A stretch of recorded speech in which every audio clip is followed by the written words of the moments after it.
Не знам дали знаете, но аз съм огромен фен на сериала Приятели.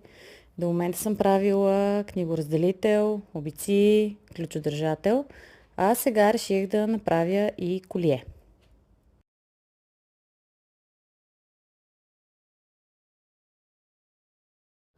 Започвам като рисувам плексигласовата основа с така известната тяхна жълта рамка.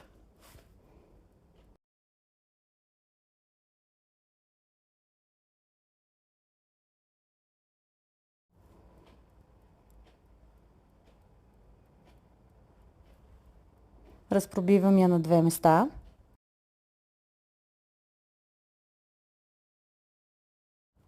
През пробитите дупки слагам бижутерска корда в лилав цвят и нанизвам манистата.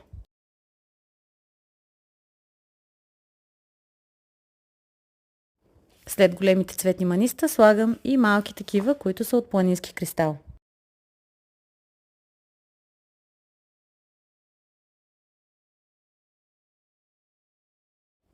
Накрая слагам висящ елемент отзад, където се регулира дължината на колието.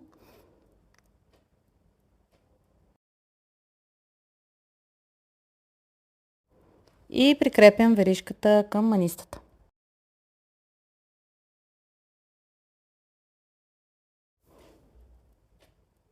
Ето и готовото колие. Надявам се да ви харесва. Оставете по един палец и може да ме последвате както в социалните мрежи, така и да се абонирате за канала ми тук в YouTube.